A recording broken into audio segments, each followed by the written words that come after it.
आज ये स्वाभाविक है कि लगातार 2005 से आदरणीय मुख्यमंत्री नीतीश कुमार जी के नेतृत्व में बिहार के पुलिस में एक बड़ा बदलाव लगातार करते रहे और सुशासन के साथ, न्याय के साथ विकास और सुशासन स्थापित करने में पुलिस का एक बड़ा रोल रहा पूरे बिहार में। और जिस तरह की सभी लोगों ने बताया कि बिहार एक ऐसा राज्य है जहां सबसे ज्यादा महिला पुलिस बल है और पूरे देश में ये पहला राज्य था जहां आदरणीय नीतीश कुमार जी के नेतृत्व में 35% का आरक्षण देकर महिलाओं को मुख्य धारा में लाने का काम किया गया।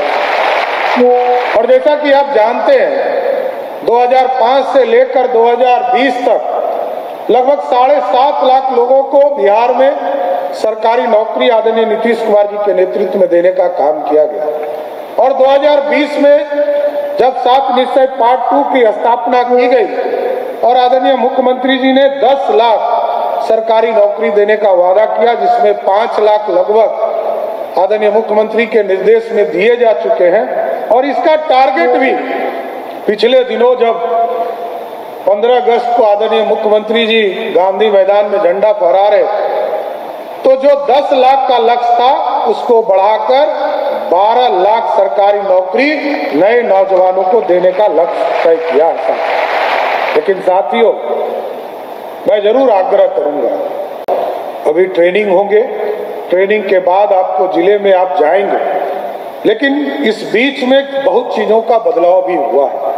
देश के यशस्वी प्रधानमंत्री आदरणीय नरेंद्र मोदी के नेतृत्व में, आदरणीय गृह मंत्री जी के नेतृत्व में 3 कानून भी बदले हैं इस देश में और अब पूरा डिजिटल युग आ चुका है। ठीक कहा अरविंद जी ने अभी कि लगभग 200 करोड़ रुपया दिया है हम लोगों ने, जिसके माध्यम से आप टेक्नोलॉजी से जुड़ेंगे। किसी को स्मार्टफोन या आईपैड देकर, लैपटॉप देकर आप जो अनुसंधान करेंगे, इस पूरी प्रक्रिया को डिजिटल के तौर पर किया जाए।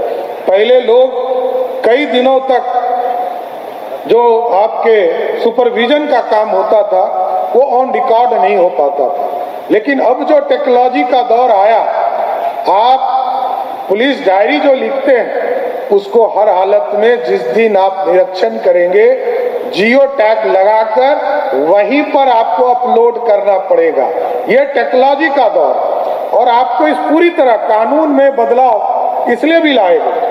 कई माफिया इस देश में बीच में निकल कर आए। 3 तरह के माफिया के मैं खिलाफ लगातार कहते रहा हूं, बालू माफिया, शराब माफिया और जमीन माफिया। ये तीनों माफिया को किसी भी कीमत पर आपसे आग्रह करूंगा कि छोड़ना नहीं है, पूरी तरह समाप्त करना है। और इसलिए मैं बिहार पुलिस को धन्यवाद भी देना चाहता हूं कि नक्सल के मामले में जिस तरह का काम बिहार पुलिस ने किया, आज लगभग हमारे यहाँ नक्सलिज्म पूरी तरह खत्म हो चुके हैं। आदरणीय मुख्यमंत्री नीतीश कुमार जी के नेतृत्व में लगातार विकास के कार्य भी उस इलाके में किए गए और अब तो मात्र 8 जिले ही बचे हैं जहां नक्सल के नाम पर कुछ आपराधिक गिरोह चल रहे हैं। इसलिए साथियों, हम जरूर आग्रह करेंगे। और क्योंकि हम देख रहे हैं कि बिहार पुलिस लगातार अग्रसर कार्रवाई कर रही है, 2 दिन पहले हमने देखा कि गोपालगंज में हमारी एक बहन जो सिपाही वहां थी, कांस्टेबल थी, रेणु कुमारी, मैं विशेष तौर पर बधाई उनको देता हूं कि जब कोर्ट में अपराधी के द्वारा गोली चलाया जा रहा था तो अपराधी के हथियार को पकड़ने का काम हमारी बहन कांस्टेबल रेणु कुमारी ने किया।